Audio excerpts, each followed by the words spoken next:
Actual Reports, second portion.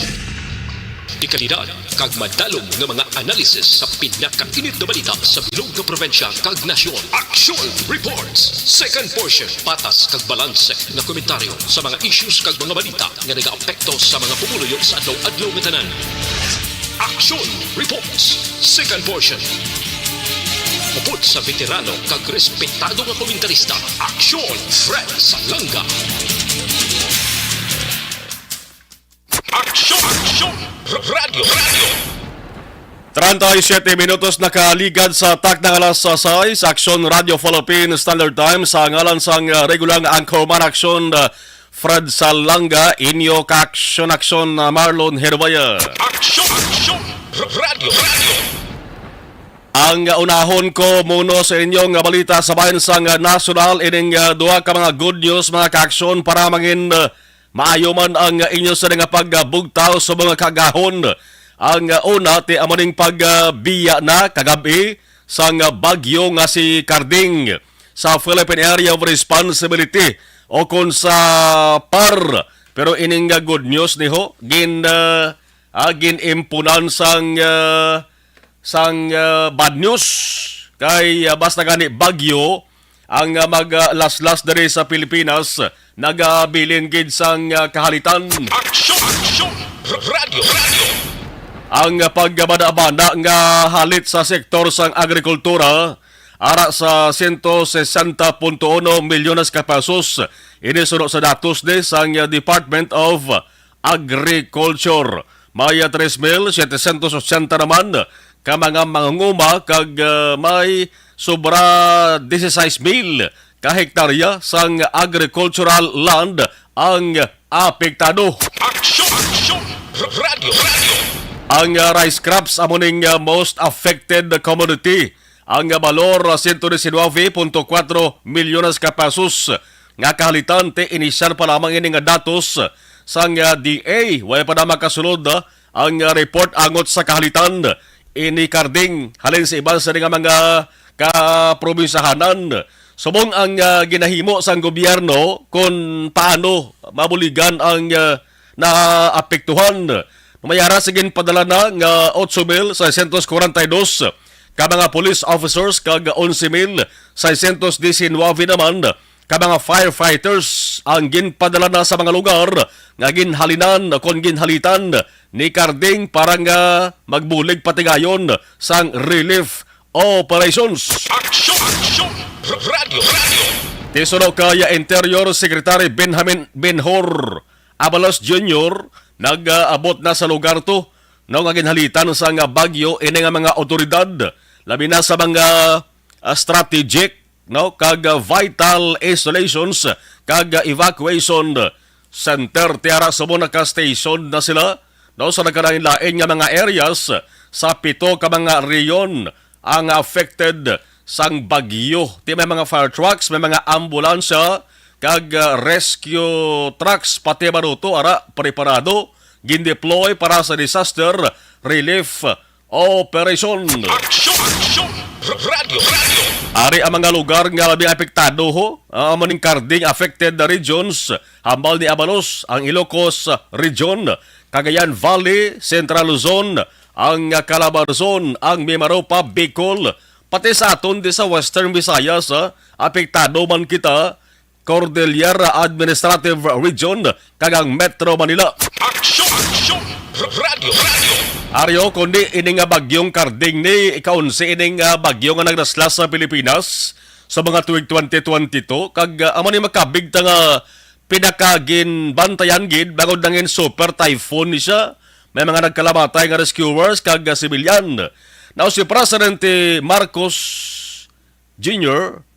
kapon may ara sang observation nga ginpalayag. Siling niya ang Pilipinas nang hindi buinas bangod sa ginhimo nga preparasyon sang gobyerno. Kaya resulta gamay lang ang damages kag casualties. No? Namuno niya ni kahapon siya sa nga meeting o briefing sa NDRRMC ka mga opisyal sang gobyerno. Dapat nambal ni Marcos temprano pa lang pahalino na ang mga tao sa mga lugar nga delikado. Taran nga assets nga pwede usaron sa pagrescue dapat plastado ang siling niya lain gid man kon plastado ang preparasyon. Aring observation no, ni Presidente Marcos. Naging effects ng Typhoon Karding dahil na we were very worried na malakas nag-signal number 5 kagad.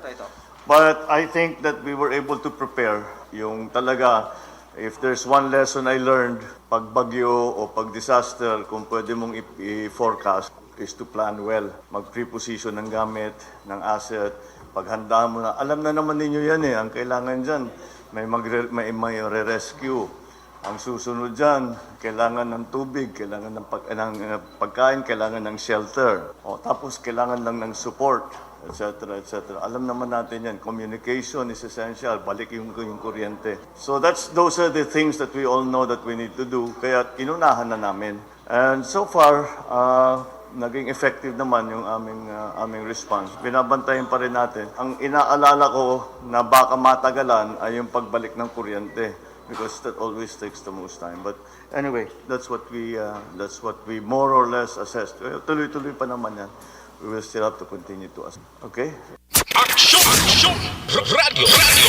Amo na si Presidente Marcos kay amo na yung unang bagyo nga naglaslas sa idalom sang isa ring administration nga makabig mabulubaskog kag may ara sang pagkangawa nga ginatuga sa ato sa mga kaaksyon ug aling isa lang sang makakulugmat nga itabo ti atong pagkapatay no sang 5 ka mga rescuers daw damo gito sang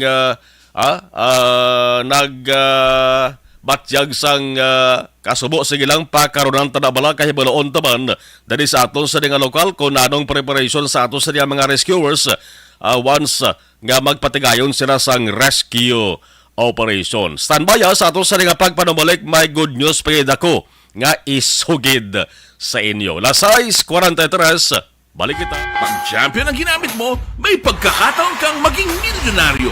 Champion na, milyonaryo pa! Ilagay sa isang papel ang iyong name, age, address, phone number at pirmahan. Ilagay sa isang white legal-sized envelope at lakipan ng alinman sa mga required proof of purchase. Kasama dito ang tamang bilang ng empty sachets, wrappers at mga pouch ng Champion Superpower Detergent at Champion Antibacterial Fabricon. Sa labas ng envelope, ilagay ang promo title, ang POP na ginamit at MBC station na yung pinakikinggan. At ihulog ang iyong entries sa mga drop boxes na makikita sa iyong mga favorite MBC radio stations. Mas maraming entries, mas malaki ang chance mong manalo. Mamimigay kami ng 1 million pesos sa ating grand draw at libo-libong piso pa in cash sa mga weekly draws na magaganap sa mga MBC radio stations nationwide. Champion na, milyonaryo pa. Champion, tapat po sa inyo. Brought to you by Champion Supra Power Detergent with X-Stain Technology at Champion Antibacterial Fabric Conditioner. Hi, ako si Boy Duran, kaya I've been with Action Radio for almost mga 27 years. I'm Action Artay Kupon, the anchorman of Action Hotline program. I've been in Action Radio for more than 15 years. Hi everyone, I'm Wilma Antofina Sugaton. They call me Tito Wilma. I've been in Action Radio Bacolod for almost 2 decades. Ako si Rex Cantong, News Director at the same time Program Director sa Action Radio Bacolod. This is our 53rd anniversary story.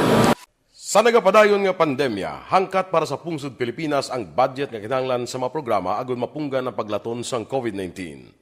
Apang bulan sa Agosto nagwa ang balita. Si Castillo gid man ang napatay ni katinggalamo sa mga pasunib. Anong narabutan niyo sa investigasyon, Sir Man? Pag binaluhan ay tiro sa mga katapos ang PNP kag PNP. Klaro ni nga misencounter gid ni. Apat ka mga persona na patay sa naglutad nga shootout sa tunga sang Puerte nga ability. Kasaysayan nga gipadala sang atong mga tagpalamati sa matag adlaw nga pagpangabuhi. Suno sa ila abilidad kag kun anuman nga mga diskarte nga mabuhi, maayo man o kun hindi. Ang tawo may abilidad. Kung imo inisaksihan kag panilagan ang ability, duna kag yara nga daan sa halos tanan. kung ano man ang imo abilidad o kung diskarte sa kabuhi, magpamati sini nga palatuntunan kay mahimo ang imo abilidad kag diskarte, hindi na makapaayo sa sinuman kag ini halit na nga imo pagahinulsulan. Puwerte nga ability kada hapon pagkatapos ng drama, Timbangan sang Katarungan.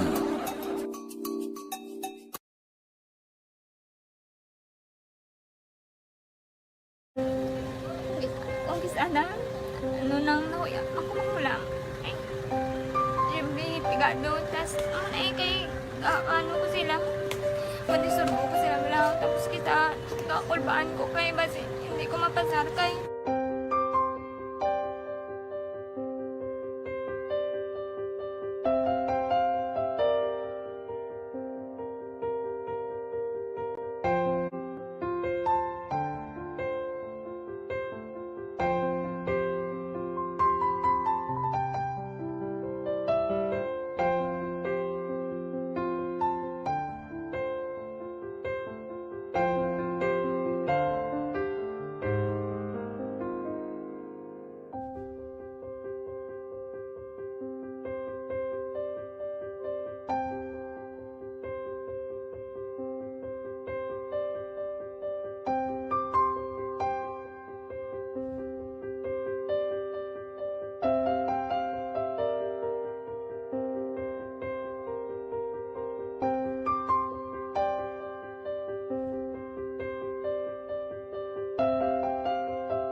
Pagpangalaga sa action reports sa second portion sa gihapon, talos na rin sa pagpangalaga action na Marlon Hervaya sa ngalan ni action na Fred Salanga mayong tiyempo subong no nagsolusod ko sa sagwa blaho na gapakita na si Haring Araw. Action! Radio! Ayaw man kay malani ang mga ginapang nagkalabasa bla sa pag tupa sa ulan dala sa bagyo nga si Carding no. So maayo man kay mabalik na sa normal ang ato sa ding lakat sang panahon para nga magka-plaster man sang maayo ang ato sa ding mga kaaksyon labi na yadto mga napiktuhan sa ila sa ding pag-eskwela, sa ila sa ding pagtrabaho, damo-damo na sa mga LGUs o kon local government units dere sa Negros Occidental ang nagpalayag nga balik na sa normal ang klase sa tanan nga level sa balutuan sila sa nga lugar. Aring isa pa ka good news mga ka-action ti makapapag-on ni balatyagon nga balita sa kada Martes ang pila sa mga oil kon local oil companies nagpanabo sa pump prices sa pinili ng petroleum products. Epektibo ini subong nga Tuesday. Action! Radio! Subong nga September 27 ini siya sa separadong advisories. Kapon pala niya may advisories na gagawin pagwa ang pila sa mga oil companies. Ang Sea Oil Philippines Incorporated, ang Caltex Philippines, nagpanabo sang presyo kada litro sang gasolina 1.65. Ang diesel naman kag kerosene, ang diesel 1.25, ang kerosene 1.35 kada litro. Ang sabay naman sang clean fuel, nag-implement sila sang amo man sa adjustments no sa fuel prices, magluwas lamang sa kerosene na tiang clean fuel ya why inayasang kerosene. Action! Radio!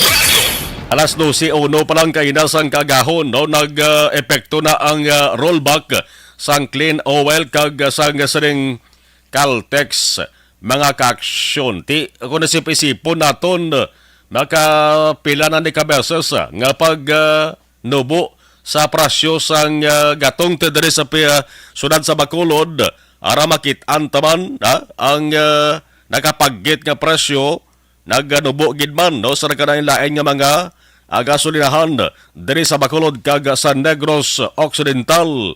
Ikaapat nga sunod-sunod no nga Martes nga ang local oil firms ang nag-implementar sang rollback sa praso sang diesel kag kerosene. Nagligad ang pagpanubo sa praso sang diesel kag kerosene.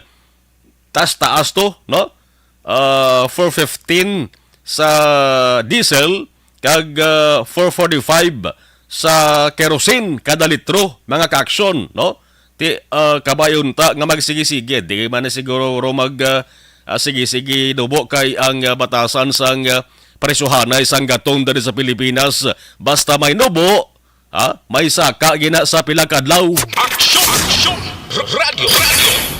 Sige, hulaton ta mga kaaksyon kung ano ang tupan sila kay nagligad to kabay damo sang mga nagtsabaw to nga mga motorista kay may pila sila ka mga lugar nga ang presyo sang gatong sa ila sining ginatughungan nga gasolinahan nagalabot niya sa tag isa ka gatos, no? Iba 98, may 99 pesos man. Bugat nakatama to sila sa nga bulsa. Aksyon! Radio! 52 minutos nakaligad sa atak ng alas 6, Aksyon Radio Philippine Standard Time. Dali na lang galiho, may 89 días na lang kata. Antes kita magsaulog sang Pasko kag 96 sa días naman.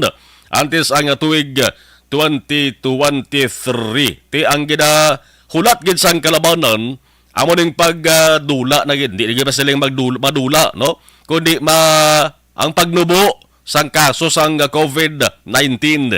Kaya dito sa Estados Unidos gani mag-action, no? May ara na sang declaration to ila sa gobyerno nga and kung tapos na to ang COVID-19 sila, pero may mga kaso gyapon, no? Ti aba mo man ang ginahulat naton diri sa Pilipinas, kabe unta ka mangin endemic na lang ang kaso sang COVID-19, daw mangin isa na lamang siya ka ordinaryo nga masakit o kon balatian, para nga ining pag-abot sa bulan sang Disyembre mabalik naman kita enjoy, no? Kay duwa man ka Disyembre, duwa man ka tuig mga kaaksyon nga way tanto makasaulog magkinalipay ang mga Filipino sa pag-celebrate sang Pasko kag bagong tuig. Aksyon!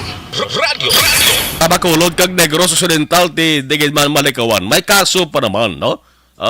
Tag-gatos-gatos pa naman ang kaso. Pero kung basihan ta ang active cases mga kaaksyon, jutay na gid man kag daw sige-sige na mga inadlaw nga nagagadamo ang recoveries kag jutay lang, no, ang nagadugang sa aktibo nga kaso. Aksyon!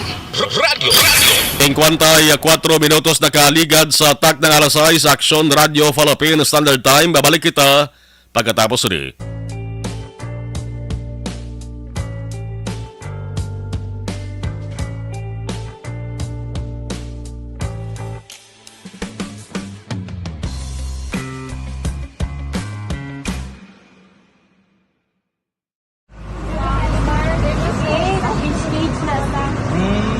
For every shared story is an inspiration for many.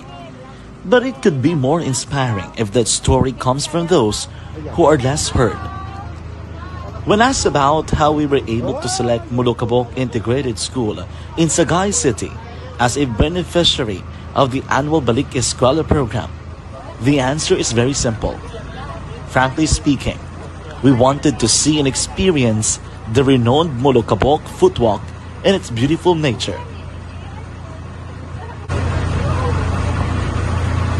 Upon entering the school, we were welcomed by beautiful smiles and warm hearts, silently expressing their gratitudes. At the venue, learners and teachers who are working hand in hand for a better future are excited to enjoy and participate. Parents are also lining up to avail free medical checkup and medicines.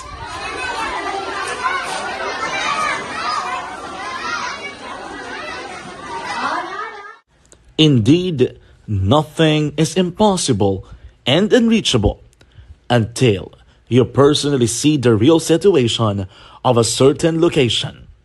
The 30-minute boat ride seems to be a few distance walk because of the satisfaction and fulfillment we have in our hearts.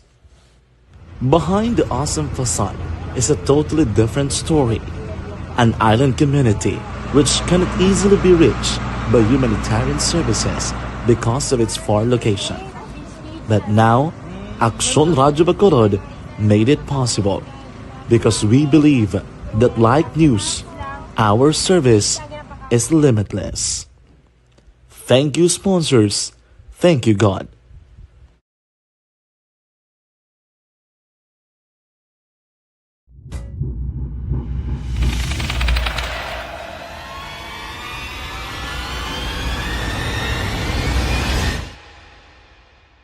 Umbra! Umbra! Mga misteryo, katingalahan, pantasya, kagkatanagaan sa likod sang mga lando. Mga kasaysayan sa sadto pa, subong kag mahimo sa palabuto, katulad sa mga Pinoy legendary story. Aswang, manananggal, amaranhi, tiktik, tayho, kamang-kama, kag mga duwende, Maria Makining kag bruha sa kuweba, magkapala nindog balahibo kag makahaladlo, makasilig ni nga mga kasaysayan katulad sang insudlan sang malain nga espiritu kag demonyo, kondinado, reincarnation, kag iban pa nga mga kasaysayan nga makapanganga samtang amat-amat nga tukibon ang mga gisuguran tugtog sa katapusan. Mabatian kada aga pagkatapos ng drama Barangay 684.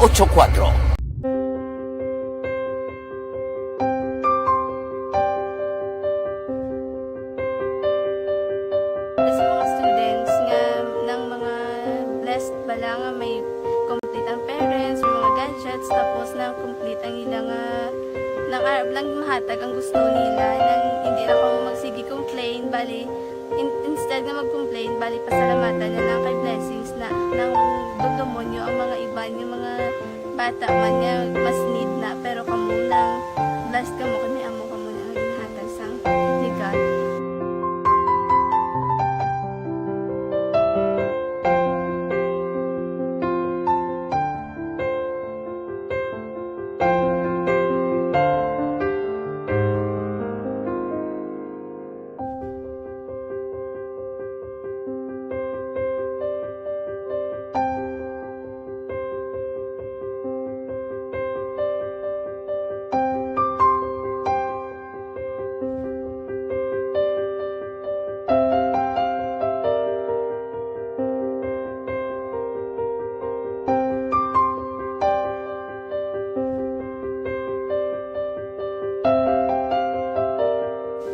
Kuan sa nga mga ayo sa ginabakal silpon kay ini ko pasensya na pili ang atong income kulang gid sa atong ginagawi man yat sige lang pang kay basi kaluyan mangita kan ta idea nga makasilpon mo ko di ko sing ulihi nabatian ang sa Aksyon Radio kay Tita Wilma nga pwede makatry magpadala sa ilang kasaysayan sa kabuhi sa parte sa pag-eskwela subong pandemic di mo na ginharay ko sa katulod gid ko nag-intra. Di nagsiling pa sa gani nga niya basi hindi magutong malawagan kay kadamo man si maintra. Ningko try lang kay basi kaluyan si Malga Diyos kay ikaw mablang malawagan hindi dako naman ang pasalamatan ta sa ila. Aksyon Radio Philippines Standard Time in punto las 7. Way nagata tiyempo na magasunod na ang Aksyon na Balita Morning Edition with Aksyon Boydran kag Aksyon Dorel Cabato. Sa ngalan sang regulang anchorman, Aksyon Fred Saranga, ako naman, Aksyon Marlon Hinovaya. Una sa balita, una sa Aksyon sa Bacolod, Aksyon Radio. Aksyon Radio!